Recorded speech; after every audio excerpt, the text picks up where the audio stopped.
క్షీర సముద్రంలో అమ్మవారు పుట్టిన తర్వాత మనకు ఆ పాల సముద్రాన్ని చిలుకుతున్నటువంటి సమయంలో చింతామణి, తర్వాత ఉచ్చైశ్రవము, తర్వాత అశ్వము అనేక రకాలైనటువంటివి మనకు వచ్చిన తర్వాత చివరికి వచ్చినటువంటిది లక్ష్మీదేవి వస్తుంది. విషం వచ్చినటువంటి సమయంలో అందరూ దూరం పోతారు. మిగతావన్నీ కూడా దేవేంద్రుడు నాకే కావాలని చెప్పేసి అన్ని వస్తువులను తీసుకుంటాడు.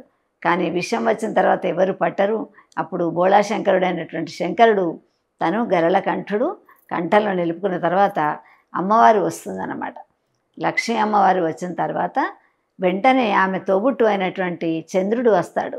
మనం సముద్రం దగ్గరికి వెళితే అలలను చూస్తుంటాం. చంద్రమాన్ మనసా జాతహ అని చెప్పేసి అంటారు. మనస్సు బాగుండాలి. ఇప్పుడు ఈ నెల రోజులు మనస్సు ప్రశాంతంగా ఉంటుంది, ఆహ్లాదకరమైనటువంటి ప్రకృతి ఉంటుంది.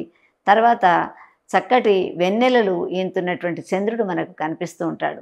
అందుకని చెప్పేసి పౌర్ణిమకు చాలా ప్రాధాన్యం ఉన్నది. అన్ని పౌర్ణిమల కంటే కూడా ఈ శరత్ పౌర్ణిమకు నుండి ఈ కార్తీక పౌర్ణిమ వరకు చాలా ఆనందమైనటువంటి వాతావరణం మనకు కనిపిస్తూ ఉంటుంది. అందుకే ఆడపిల్లలు చాలామంది వాళ్ళు ఈ జల్లెట్లో చూడడం అంటే అన్ని ప్రాంతాల వాళ్ళు కూడా ఈ పున్నమకు ప్రాధాన్యం ఇస్తారు. కోజాగిరి పున్నమ, కోజాగిర్, రాత్రిపూట ఎవరు మెలకువతో ఉన్నారు అని చెప్పేసి అమ్మవారు తిరుగుతూ ఉంటుందట. చాలామంది గవ్వలాట ఆడుతూ ఉంటారు. తర్వాత పాలల్లో చంద్రుడిని చూసి అమ్మవారి లలితా సహస్రనామం చదివి ఆ పాలను సేవిస్తారు. అందుకని చెప్పేసి ఆ చంద్రుడు ఎప్పుడైతే మనకు పాల సముద్రంలోంచి ఉద్భవించాడో మనం సముద్రం దగ్గరికి పోతే ఆటుపోటులు చూస్తుంటాం. అంటే చంద్రుడు తన యొక్క కుమారుడు 16 కళలతో అంటే ఆయన ఒక విధమైనటువంటి శాపం వలన రోగగ్రస్తుడై ప్రతిరోజు కొంత తగ్గుతూ ఉంటాడట, మళ్ళీ తర్వాత కొంత పెరుగుతూ ఉంటాడట. అందుకని పున్నమ రోజు నిండు జాబిల్ని చూసినటువంటి తన కుమారుణ్ణి సముద్రుడు సంతోషంతో విపరీతమైనటువంటి ఉవ్వెత్తున అలలు మనకు లేస్తూ కనిపిస్తూ ఉంటాయి. అదేవిధంగా ఈ పున్నమ రోజు ఉసిరిక కొమ్మను తర్వాత తులసి కొమ్మను రెండింటిని కూడా తులసి కోటలు పెట్టేసి లక్ష్మీనారాయణుల యొక్క స్వరూపంగా వాటికి వివాహం చేస్తారు.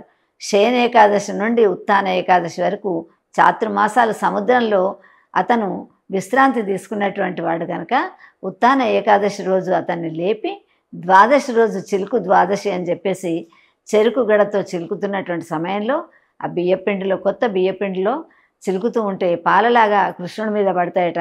ఎవరైనా గాఢ నిద్రలో ఉన్నటువంటి వాళ్ళని లేపాలి అంటే మనం ముఖం మీద కొన్ని నీళ్లు చిలుకుతుంటాం.